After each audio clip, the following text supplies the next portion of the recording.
በስመ አብ ወወልድ መንፈስ ቅዱስን ሓደ አምላኽ አሜን። ካብ እግዚአብሔር አቦና ካብ ጎይታና ኢየሱስ ክርስቶስ ጸጋን ሰላምን ምስ ኩልኻትኩም ሰማዕተይ ይኹን። እግዚአብሔር ይመስገን አምላኽ ረዲእና ብህይወት ቀኒና ሎሚ ድማ መጽናዕቲ መጽሐፍ መሃሊ ምዕራፍ 2 ክንቅጽል ኢና። እግዚአብሔር ይመስገን ክሳብ ዝረዳና ኣብዚ ሓለፈ ምዕራፍ 1 ብዙሕ ክፋላት ጌርና ርኢናዮ። ሎሚ ዓንቲ ምዕራፍ 2 ኢና ክንቅጽል። ስራሓለ ዘላ ከንብባ እሞ ሓፂር ጸሎት ብምግባር ኣብቲ ናይ ሎማዓንቲ እግዚአብሔር ዝህበና ትምህርቲ ክነብል ኢና። ብሽም አቦን ወድን መንፈስ ቅዱስን ሓደ አምላኽ አሜን። አነ ጽጌረዳ ሳሮን ናይ ለሰ ዕምባባ ሽወኔ አነ ጽጌረዳ ሳሮን ናይ ለሰ ዕምባባ ሽወኔ። እግዚአብሔር ቅዱስ አምላኽናን ፈጣሪናን መድኃኒናን ተበጃዊና ሕያዋይ ጓሳና ህይወትና ነመስግነካ ነኽብረካ ምስጋና ሁሉ ንቅዱስ ስምካ ይኹን ንብል። ስለ ፍቅርኻ ስለ ሕያውነትካ እግዚአብሔር አምላኽ ስለ ለውሃትካ ስለ ጉስነትካ ነመስግነካ። ከምዚልና ዶም ባልና እግዚአብሔር መቋምና አፍና ከፊትና ምዝራብና እግዚአብሔር በምስካርና ሁሉ ነገራትና እግዚአብሔር ካባኻ ስለ ዝኾነልና ጸጋኻ ስለ ዝሃብካና እግዚአብሔር ስለ ጸጋዚ ስለዚ ምሕረት እዚ ስለ ሕዚ ሕያውነት እዚ አምላኽ እግዚአብሔር ነመስግነካ አሎና። ምስጋና ሁሉ ንስንካ ይኹን አምላኽ። ሕጂ ድማ በእንዛረቦ ዘበለ ሁሉ ንስኻ ክትከብር ናይ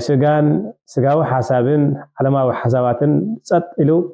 መንፈስካ እግዚአብሔር አምላኽ ከምቲ ንስኻ ትደልዮ ንቃልካ ከመሓላልፍ ባሮትካ ጌርካ ክትዛረብ አምላኽ ነቲ ንሰምዖ ቃልካ ድማ ከምቲ ዝግባእ ጌርና ክንሰምዖ ክንክእል አምላኽ ክትረዳና ደጊምና ንጽሊ። ምሳና ስለ ዘለኻ ስለ ተሰማዓና አምላኽ ከም ፍቃዱ ጌርና ሓደ ነገር እንተለመናዮ ከም ሰማዓና ስለ ንፈልጥ ኣብ ቅድመ አምላኽ ትብዓት አለና ተባሂሉ እሞ ንቃልካ ባዕልኻ ስለ ትምህረና ንምስግነካ ብሽም አቦን ወድን መንፈስ ቅዱስን ሓደ አምላኽ አሜን። እግዚአብሔር ይመስገን። ደጊሜ ሰላም ክርስቶስ ይብዛሓልኩም ኩልኩም ህዝበ ክርስቲያን ናምላኽና ክብሪ ይኹኖ ለዝረዳእና። ኣብዚ ሓለፈ ምዕራፍ 1 እዚ ፍትው እዚ መን ከም ዝኾነ እታ ፍትውቲ ድማ ኣበጋግሳኣ ከመይ ከም ዝኾነ ብዕምቆት ክንሪኦ ፈቲና ኣለና። ንሳ ነዚ ፍቅሪ እዚ ካብ ልባ ምላይ ክትጅምር ከላ ነዚ ፍቅሪ እዚ ክትረኽቦ ከላ ንጉሳ ማዓዱ ከተቀምጦ ከላ ንሳ ድማ ምስሉን ማዓዙን ሃገር ከም ተብል ኣብና ሓድሕዶም እታ ፍትውትን ማለት ክርስቶስን ቤተክርስቲያንን ክርስቶስ ንቤተክርስቲያን ዘሎ ፍቅሪ ክነዳ ከሎ ከባ ከሎ ንሳ ድማ በተስተቀበለተ ፍቅሪ ንፍቅሩ ክትንእድ ከላ ኣብ ምዕራፍ 1 ሪናዮ የርና መወዳእታ ዝረአናዮ ቁጥሪ 16 17 እዩ ዝነበረ ምዕራፍ 1 ዘሎ ኣታፈታዊይ ንስኻ ጽቡቕ ኢኻ። መን ይፈታዊ? ኢየሱስ። ኣታፈታዊይ ኣታ ኣፍቃሪይ ኣታ ተበጃዊይ ኣታ መድኃኒይ ኣንታ ፍትወይ ኣንታ ፍሉየይ። እዚ ጎይታ እዚ ነዛ ፍትው እዚኣ ፍሉይ ስለ ዝኾነ ንህይወትና ኢየሱስ ክርስቶስ ፍሉይ ኣታ ፈታዊይ። ከመይ ገይሩ ዝፈትወና ኣብ ህይወት ወላ ሓደ የለን። ከመይ ገይሩ ኣብ ህይወት ዝሓለልና ወላ ሓደ የለን። ከመይ ገይሩ ንህይወትና መድኃኒ ኣብ ህይወትና ወላ ሓደ የለን። ቃል አምላክ ከም ዝነገረና ቅዱስ ጳውሎስ ኹን ወላ ሐዋርያት ኣቦታትና እውን ኣብ ግብረ ሐዋርያ ከምስክሩ ከለዉ ብዛዕባ እዚ መድኃኒ እዚ ጽቡቕ ገይሮም ይዛረቡ። ኣብ ምዕራፍ 4 ዘሎ በዚ መድኃኒት እዚ በዚ ፍትው እዚ ገይሮም ነቲ ሕሙም ሰብኣይ ነቲ ለሚሱ ዝነበረ ሰብኣይ ብሽም ኢየሱስ ምስ ተንስእዎ ቃል እግዚአብሔር ከምዚ ኢሉ ካብ ቁጥሪ حمشة زلوا لخم بوبايو صباحيت دما مكواننتن شماغلتاتومن صحافتن مسانا ليقا كهناتن قيافان يوحنسن اسكندروسن كلهم عليه ليقا كهناتن ابي يروسالم تاكبو اما اكلهم دو ابيلوم دما نحوالات يمزخون زلو اما اكلوا دو ابيلوم دما بيناي حيلي وين بناي من سم اخم نزي زغبركمو إلهم حاتتهم بيناي حيلي وبيناي سميخمه نزي زغبركمو إلهم أما أكل زخون لك أونتن عبيت عدد زبهالو نهارات تقريبا هارات كنا فتوهم من مخاني فولتي أمي فتوهم مني فولتي أمي شعون صباح شعون تايلو شعون بيتروس بمنفس قدس تمليئو يلي قال زابير منفس قدس تمليئو خمزي بلوم عطوا مكاننتي حزبن شماغلتاتن لومي نحنا نحتتلو زلنا بزعبه حدا حمم سب استغبرلو سناي نغرن كميلو خمز حاوينيو زي حاويو ابكن ماخوم دو يلو زلو بسم اتي نسخاتكم سقالكم و املاخكا كاموتا زتنسو ايسوس نازراوي كمزوفنه اب كلهم اب كلاتكم اب كل حزب اسرائيل يفلت فتونا من مخانو يفلت مدحاننا من مخانو يفلت فواسنا من مخانو يفلت منقدنا من مخانو يفلت تبعاتنا من مخانو يفلت قرمانا من مخانو يفلت تمكحتنا من مخانو يفلت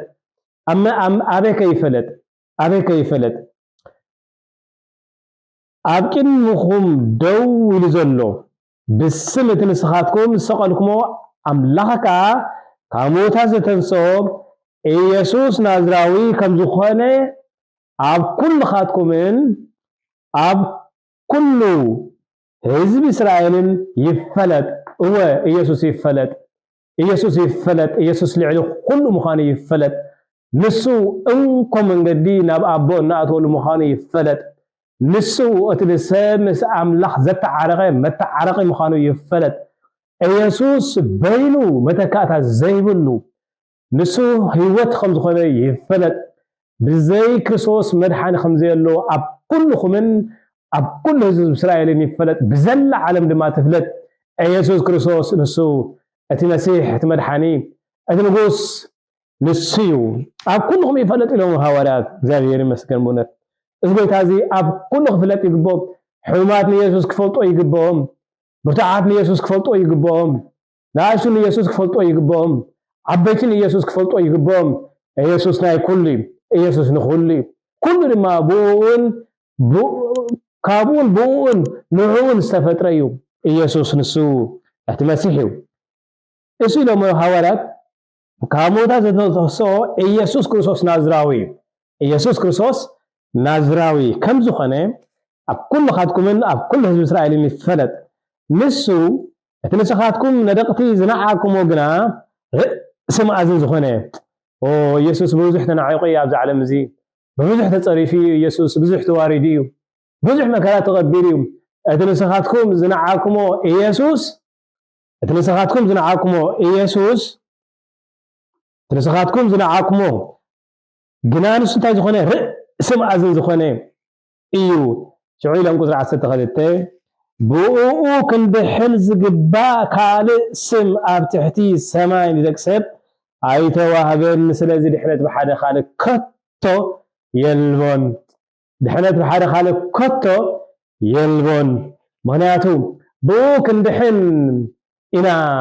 يسوس نعنا استوهبنا بؤو كندحن كلهم بؤو بتان كامنو امينهم دما بزوم دحنت كرخبي يسوس كريستوس نابز عالم زمصب حوالات مسكرنتهم اكن كريستوس كنا مس املاح تعرقوا اندابلنا يلملكم علينا هيلم سلازي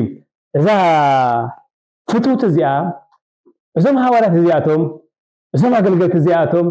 يسوس من مخان فلطو يمين اتفتاوي اسخا صبقيخا او بفقرخا صبقيخا بحياونتك صبقيخا بجملتك كل صبقيخا نعخاز مسلك ولا حد يلن كاب دق سب بيلو داويت نسخا تصبق نصبعا خاز مسل ولا حد يلن كاب صبعا خاينا نقدح كاب خاينا نستي دافدوي نسخا صبقيخا نعايكا أزيخا خا تحقسني منات حقسنا يسوسيو حقسنا يسوسيو مرخاتي حقسنا يسوسيو أزيخا خا تحقسني مناتو بعد باولسي بغيتا كله زي حقس نيروم هو نحنا ما بغيتا نحقس يقبالنا يو عراتنا خا لملم سعريو إلى توينا نيرنا حلفة زيزرانا يو عراتنا لملم سعري كريستوس سغانا لبيسو أما أخلنا سلسملالسه نعويا تقل سغاوي بسغا مغلاصو أجمل بيتنا زغباي قدقدانا دما تصحدي زبل تحلفة رينايو نيرنا لما عنتي دما فتوي نفتوتو يقلص الله من مخانو مننتو أنا صغردا سارون نايلس عنبابا شوني يبلا أنا صغردا سارون معرف كلته قصر حدين باللهم أنا صغردا شون يارتا أنا صغردا سارون نايلس عنبابا شوني يبلا صغردا حاجه خاطم زرئي روزا خوينو نعيني زسحب زفنشر عنبابا زلو عينت قطقاطي زسحبو عنبابا زلو عينت كابتم روزاوي حبر زلو روزاو زل زلو ميم حجي مغزا رسو تاي يغصالو انا صغردا سارون ابي هدا زركب غلغل بوتا خوينو لمع زوباي زبحال بوتايو أنا صغردا ساروني نغزا رسو أنا يبلالو غيتا أنا سي صغردا ساروني إذا سارون زبحال بوتا أبسرا يزركبي نغزا رسو كم صغردا غير يغصالو كريستوس يسوس ويتانا يسوس كريستوس أنا صغردا ساروني مبالو برخات أنا صغردا ساروني مبالو أما كل إسرائيل سلا زتغلصايو أما كل إسرائيل سلا زمصايو نايلس عنبابا شوني هاي يقصيلو نايلس عنبابا شوني زمانت كام أما كل أحزاب تحتي بسغا مغلاصيو أنا نايلس عنبابا شوني عنبابا برخات عنبابا انت قد كايو يچنو ما انت قد كايو يچنو دجفجف كايو انت كم رفتت كايدما ميسو ማአዙ ሀገግ ሊጨኑ ማለት ነው። ወይታና ኢየሱስ ክርስቶስ አመስቀል ክስቀልን ከሎ ክጭፍጭፎ ሆኖ ማአዛ ፍቅሩ ዚያራ ዘይቅየር ከምዙ ከምትቀደሙ አምላኽሲ ከመዝ በለ ፍቅራም ዘፍቀረና አመስቀልዩ ትበቃ መስቀል ትናይ ወዳታ መከራይ እቲ አخر ዝበሃል መከራይ ወይታና ኢየሱስ ክርስቶስ አመስቀል ክስቀል ከሎ ሆነ ክጭፍጭፎ ሆኖ ሆነ ማአዛ ፍቅሩ ዘይቅየር አምላኽዩ አነ عنباباشي ወነ ፍቅረይ አይቀየርኒው ማዛ ፍቅረይ ጥዑሚው መሊሱ ኳዳ ብደሙ ኃጢአትና ብምሕዳግ بفقره زمارخ أملاخي يسوع كريستوس نحاتياتنا كله بدمو يوز حدا قلنا بدمو يوسر ذهبنا بدمو سريت لنا بدمو حدقت حاتيات لنا برخات لازم نسخ سكال كله كتشف كله عندما صارن سجرا صارن كان أبي أشخ ذل عندما أبي أشخ ذل عندما يسوع كريستوس أما كل هذا خمسين كله بهذا بزح ما كان تقبليه بزح صرف تقبليه بزح توارديه كانت تيجي كبعدنا بعد خيط نرتعد يخيط تم عدد ما هو صعلنا خيط يبلو يسووه بليك أونتي بكانات بتمر حتى زبهالو يوارد طفي بهال يقرر يتجرفه يسوع كريستوس أو نفسه أما خل زي سقيه حزبي بسقى تجريت كريستوس يسوع أما خلت زي حزب سقى تجريت يسوع كريستوس أفيليب إخزار كله ملك عبارة وسيدو رسو أحسره سوون مسألة قال زابير ملك عبارة وسيدو رسو أحسره سوون مسألة بليبرته كم سبقينو ترخبايلو السوكو مني يسوس السماين مدرن زفتره عملاقيو نسو كل حاجه نقول ما بحد قصم حيزلو قال እግዚአብሔር ከዛ كل بزعبازي بس ጳውሎስ አብራውያን ይዛረብዩ ራውያን ምዕራፍ 1 ተሪናዮ አምላኽ ብዙሕ ሳዕን በብዙሕ መንገድን ቀደም ነቦታትና ነቢያት ገይሩ ተዛረቦም ኣብቶም ዳሕሮት መዓልታት ግናና ዓናበት ወራሱ ኩሉ ዝገበሮ ብኡውን ዓለም ዝፈጠረ ወዱ ገይሩ ተዛረበና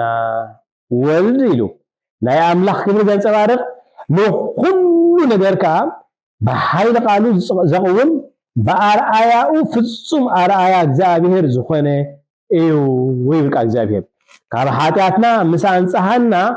ኣብ ሰማይ ኣብ የማን ልዑል እግዚአብሔር ከዓ ተቀመጠ ኢየሱስ እዚ ወይታና እዚ ይብርኻል ንጉስና እዚ ይብርኻል ብነት እዛ አምላኽ እዚ ፍሉይ ዝኾነ አምላኽ እዩ ኩሉ ብኡ ዝኾነ ንኩሉ ድማ ብሓይሊ ኣቂሙ ዘሎ ጎይታ እዩ ግን ከዓ እዚ ጎይታ እዚ መልክዕ ባርያ ብምውሳድ ርእሱ ኣሕሲሩ ርእሱ እንታይ ገይሩ ኣሕሲሩ ርእሱ ብምሕሳር መልክዕ ባርያ ብምውሳድ ትሕት ተገሊጹ ማለት ኣብ ማቴዎስ 11 ክዛብ ከለኻ ኣነ ነዋሄ ልበይ እውን ትሕትዩ ካባይ ተምሃር እንዳበለ ጎይታና ኢየሱስ ክርስቶስ ይዛረበና ማለት እዩ ጎይታና ኢየሱስ ክርስቶስ ብርኻት እዚ ጎይታ እዚ ንጉስና ከምዚ ኣብ ጴጥሮስ ክዛብ ከለውን ብግዚኡ ንዝኸውን ምስክር ንሱ ኣብ ክንዱ ኩሉ ክኸውን ኢሉ ነፍሱ በጃ ሃበ ኢሉ ኣነ ጽጌረዳ ሳሮን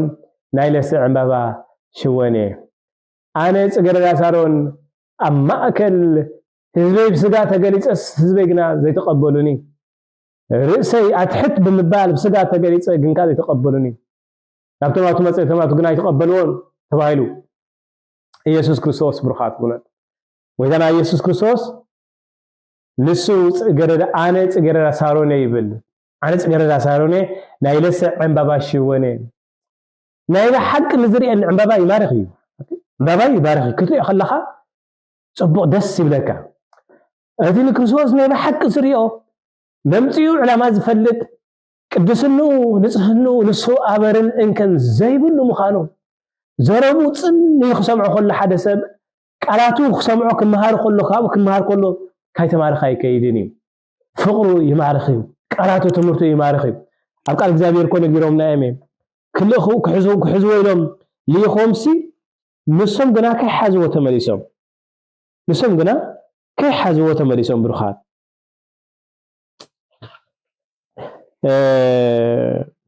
ከምዚ ቃል እግዚአብሔር ኣብ ወንጌል ዮሐንስ ምዕራፍ 7 እቶም ገላው ናብ ሊቃነ ካህናት ፈሪሳውያንን ተመለሱ ንሳቶም ድማ ስለምንታይ ዳ ዘየምጻእኩሞ መልእኽቶም እንታይ ነይሩ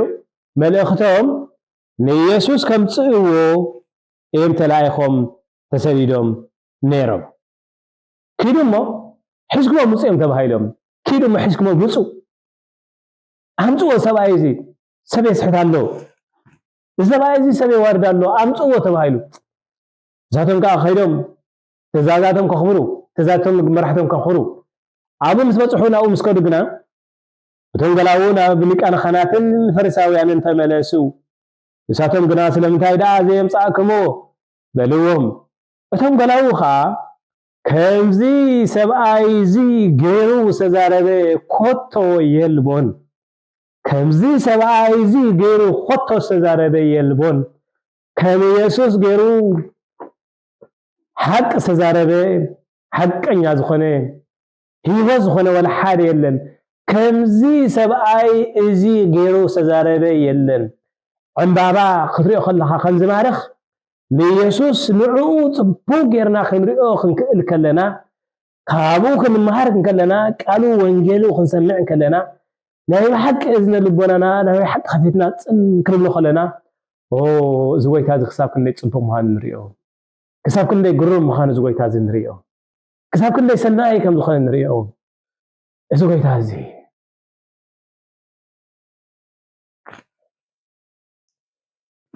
ኣነ ጽጌረዳ ሳሮን ናይ ለስዕ ዕምባባ ሽወኔ